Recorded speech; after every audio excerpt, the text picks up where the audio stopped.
Tema 26. El celibato por el rey.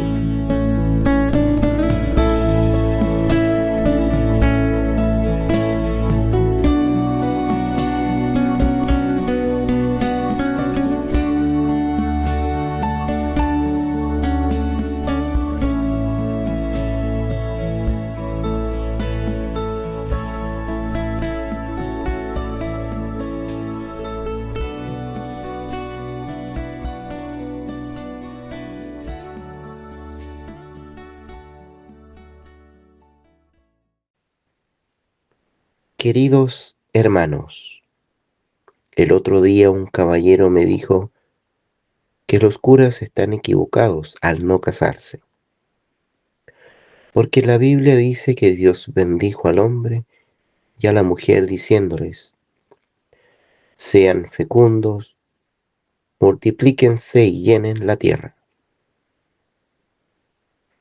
Le contesté que en verdad este texto aparece en el Antiguo Testamento,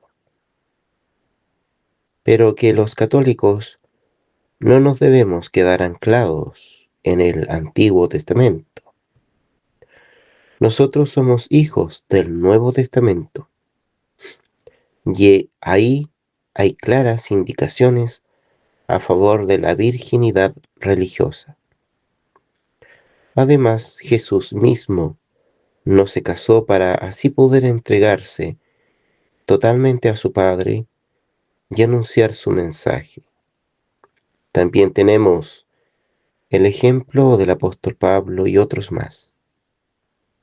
Queridos hermanos, en esta carta quiero explicarles por qué las religiosas y los religiosos no se casan.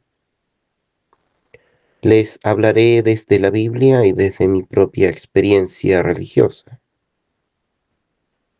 Sé muy bien que muchos no encuentran valor alguno en el no casarse, y también un hombre no casado a veces hasta es mal visto en nuestra propia cultura. Además, ante el mundo moderno que predica la libertad sexual y el erotismo asfixiante, parece ser un disparate hablar de la castidad religiosa. La televisión, el cine, la literatura y la propaganda callejera proclaman todo lo contrario. A pesar de todo, los invito a leer con mucha atención esta carta acerca del celibato religioso. No lo invento yo, sino que está todo en la Biblia. En verdad, el hombre ha sido creado en cuerpo y espíritu con vista al matrimonio. Dios creó al ser humano como hombre y mujer, y vio Dios que era bueno. Génesis 1, 27, 31. Y sin embargo, hay hombres y mujeres cristianos que con pleno conocimiento y libertad y con gran alegría renuncian de por vida al matrimonio. Lo hacen por amor al reino de los cielos. Este estado de vida lo indicamos con los términos castidad consagrada o celibato religioso o virginidad cristiana. Y el que renuncia a ese gran valor humano del matrimonio lo hace para seguir el ejemplo y el consejo evangélico de Jesús. A quienes profesan de por vida este estado, se les da el nombre de religiosos o religiosas, o monjitas y sacerdotes. ¿Qué enseña la Biblia? El pueblo de Dios del Antiguo Testamento apreciaba mucho el matrimonio y cada familia israelita deseaba tener muchos hijos como bendición de Dios. Génesis 22:17. Y la virginidad o el no tener hijos equivalía a la esterilidad, la cual era una humillación y una gran vergüenza. Primera de Samuel, capítulo 1, versículo 11. Génesis 30:23, Lucas 1:25. Generalmente, en el Antiguo Testamento no hay aprecio por la virginidad como estado de vida. Recién en el Nuevo Testamento encontramos el estado de virginidad por motivos religiosos. 1. Jesús mismo, que permaneció sin casarse, fue quien reveló el sentido y el carácter sobrenatural de la virginidad. En Mateo 19:12. Hay hombres que se quedan sin casar por causa del reino de los cielos. El que puede aceptar esto, que lo acepte. La expresión por causa del reino de los cielos confiere a la virginidad su carácter religioso y es así un signo de la nueva creación que irrumpe ya en este mundo, es decir, es un signo anticipado del mundo que vendrá. 2. El apóstol Pablo hace entender que en su tiempo ya había algunos creyentes que vivieron como vírgenes por un tiempo para dedicarse a la oración. Primera de Corintios 7:5. También dice el apóstol que el cuerpo no está solo destinado para la unión sexual, sino también para dar testimonio de Dios. El cuerpo es para el Señor y el Señor para el cuerpo. Y así como Dios resucitó al Señor, nos resucitará también a nosotros por su poder. ¿No sabéis que vuestros cuerpos son miembros de Cristo? Primera de Corintios capítulo 6, versículos 13 al 15. Y en otra parte Pablo habla de la virginidad como un estado mejor que el matrimonio, porque este estado de vida expresa más claramente la entrega total al Señor.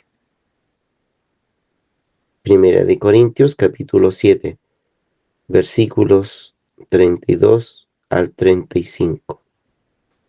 El hombre casado está dividido y tiene que agradar a su mujer, pero los que permanecen vírgenes no tienen el corazón dividido, sino que están consagrados a Dios tanto en cuerpo como en espíritu. Ellos viven sirviendo al Señor con toda dedicación. Esto no es un mandato del Señor, dice Pablo, 1 Corintios 7:25, sino un llamado personal de Dios, un carisma o un don del Espíritu Santo. 1 Corintios 7:7. Y como dice Jesús, esto no todos lo pueden entender. 3.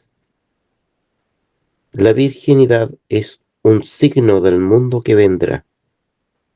Los que permanecen vírgenes en este mundo están despegando de este mundo. 1 Corintios 7:27. Y esperan al esposo y al reino que ya vienen, según la parábola de las 10 vírgenes. Mateo 25:10. Su vida, su virginidad, es un signo permanente del mundo que vendrá. Es signo visible del estado de resurrección, de la nueva creación, del mundo futuro, donde no habrá matrimonio y donde seremos semejantes a los ángeles y a los hijos de Dios. Lucas 20, del 35 al 36. El ejemplo de Jesús, María y de Pablo. 1. Jesús mismo no se casó, no tuvo hijos, no hizo una fortuna. El que nada poseía trajo al mundo tesoros que no destruyen ni el moho, ni la polilla. El que no tuvo mujer ni hijos era hermano de todos, y entregó su vida por todos. Además, Jesús invitó a sus discípulos a seguirlo hasta lo último. Al joven rico no le pidió solamente que cumpliera los mandamientos de la ley, le pidió un despojo total para seguirlo. Si quieres ser perfecto, anda, vende lo que tienes y dalo a los pobres, y entonces tendrás riquezas en el cielo. Luego ven y sígueme. Mateo 19:21. Todos los que han dejado sus casas, o sus hermanos o hermanas, o padre o madre, o esposa o hijos, o bienes terrenos, por causa mía, recibirán la vida eterna. Mateo 19:29. Si alguien quiere salvar su vida, la perderá, pero el que la pierda por mí, la salvará. Lucas 9:24, Lucas 14:33. 2. María, la Madre de Jesús, es la única mujer del Nuevo Testamento a quien se aplica casi como un título de honor el nombre de Virgen. Lucas 1:27, Mateo 1:23. Por su deseo de guardar su virginidad, María asumía la suerte de las mujeres sin hijos. Pero lo que en otro tiempo era humillación, iba a convertirse para ella en una bendición. Lucas 1:48. Desde antes de su concepción virginal, María tenía la intención de reservarse para Dios. En María apareció en plenitud la virginidad cristiana. 3. El apóstol Pablo, un hombre apasionado por predicar el mensaje de la salvación, no quiso, como los predicadores de su tiempo, ir acompañado de una esposa. Además, Pablo invitó a otros a seguir este estado de vida y dice: yo personalmente quisiera que todos fueran como yo. Primera de Corintios 7:7. El apóstol vio que su vida como célibe le daba mayor disponibilidad de tiempo y una mayor libertad para la predicación. Vio que el celibato le daba más tiempo para el servicio de Dios y de sus hermanos. Primera de Corintios 7:35. Seguramente los apóstoles y muchos discípulos siguieron esta forma de vida. Recordamos las palabras de Pedro: Señor, nosotros hemos dejado todo lo que teníamos y te hemos seguido. Mateo 19:27. ¿Cuál es el motivo fundamental para optar por una vida sin casarse? Después de todo, podemos decir que el celibato religioso brota de una experiencia muy especial de Dios. El no casarse en sentido evangélico es fruto de una profunda fe y de una experiencia que Dios entra en la vida del hombre o de la mujer. Es el Dios vivo que deja huellas en una persona. Es el Dios, Padre de Jesucristo, que ha seducido a algunas personas de tal manera que ellos dejan todo atrás y van como enamorados detrás de Jesús. El hombre célibe religioso es una persona seducida por Dios. Tú me sedujiste, Señor, y yo me dejé seducir. Jeremías 27.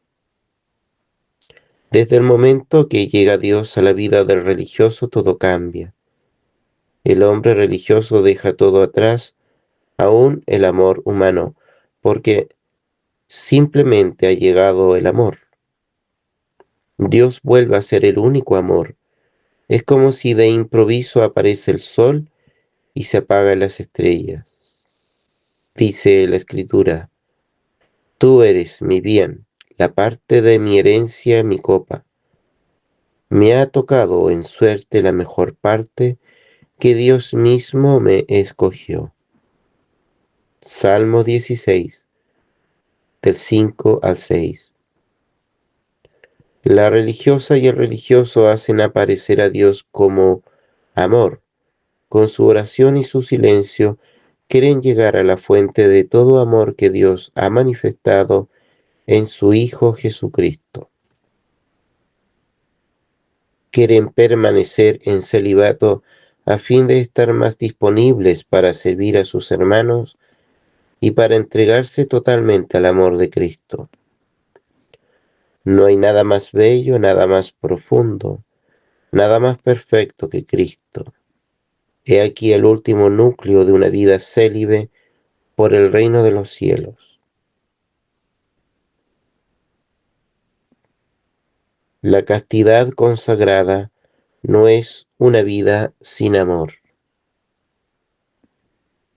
El religioso es sobre todo un hombre de Dios, un hombre para Dios, un hombre que ve en todas las cosas la presencia amorosa de Dios.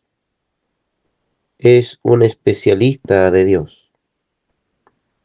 El religioso, con su voto de castidad, no opta por un camino de egoísmo, ni tampoco desprecia la sexualidad o el matrimonio. No hace un voto de desamor, sino un voto de radicalismo en el amor. En su experiencia de amor descubre por intuición una dimensión más abierta y reclama un amor absoluto en toda su vida. El voto de castidad ciertamente es una renuncia a la expresión genital de la sexualidad, característica de la vida matrimonial, pero el voto de castidad no implica ninguna renuncia al amor. Es un voto que expresa una superabundancia de amor radical que trasciende la carne y la sangre. Para el religioso no es posible amar a Dios sin amar a los hombres sus hermanos. El religioso no renuncia a la personalidad masculina o femenina. Aunque las posibilidades sexuales no se ejercitan, sin embargo, una religiosa, enfermera o una religiosa maestra desempeña un trabajo como mujer con sus cualidades de ternura y bondad, y un religioso misionero actúa como hombre, con su vigor, con su amor por la verdad y con sus cualidades de corazón. Es un hecho significativo que Jesús fuera varón íntegramente y como varón nos predicó la buena nueva. Fue muy significativo que María como mujer supiera acoger al Salvador y como madre presentara a su Hijo al mundo entero. Dios mismo eligió a María como mujer y como madre para ser puente entre el cielo y la tierra. Los religiosos no viven su virginidad sin su personalidad masculina o femenina. Ellos tratan con su consagración a Dios y con libertad de espíritu de ser fecundos de una manera que a menudo no es posible para los demás. Muchas veces vemos como el niño huérfano, el drogadicto perdido, el enfermo aislado, la anciana abandonada, encuentran en la religiosa a una verdadera madre. Muchas veces El joven angustiado, el hombre fracasado, un pueblo desorientado, encuentran en un religioso a un verdadero padre. Una tradición cristiana desde el Nuevo Testamento. Desde el comienzo de la Iglesia apareció este carisma del celibato consagrado en la historia humana. Estos carismas del celibato religioso han sido expresiones de la libertad del Espíritu Santo que durante más de 2000 años ha enriquecido la historia de la Iglesia. Por inspiración del Espíritu de Dios, los religiosos se sienten em- empujados a ser testigos del amor divino, y solo el amor de Dios puede amar más libremente a todos los hombres, y especialmente a los más humildes. El celibato religioso nunca ha manifestado un desprecio por el matrimonio. El celibato no es un valor mayor al del matrimonio. Es simplemente una manera radical de vivir el amor cristiano. De otra forma, la castidad consagrada pierde su significado. Nos extraña muchísimo que el reformador Lutero y los protestantes del siglo XVI rechazaran el camino de la vida religiosa como un camino prácticamente imposible y dieran preferencia al matrimonio. Esta opción de los protestantes va claramente contra una corriente religiosa que brotó desde el tiempo de Jesucristo hasta ahora. Por eso varios grupos protestantes vuelven últimamente a esta antigua tradición cristiana y antiguamente evangélica, y comenzaron en este siglo con grupos religiosos que viven el celibato como nosotros, por el reino de los cielos. Queridos hermanos, siempre hubo y habrá en la Iglesia de Cristo hombres y mujeres llamados por Dios para que con su vida de castidad consagrada sean testigos del amor de Dios. La vida religiosa es simplemente un carisma o una manifestación del Espíritu Santo que Dios regala a su iglesia y al mundo. Sin estos hombres religiosos, sin estos especialistas de Dios, el mundo sería más pobre. Pero esto no todos los pueden entender. Por algo dijo Jesús: el que pueda entender, que entienda. Mateo 19:12.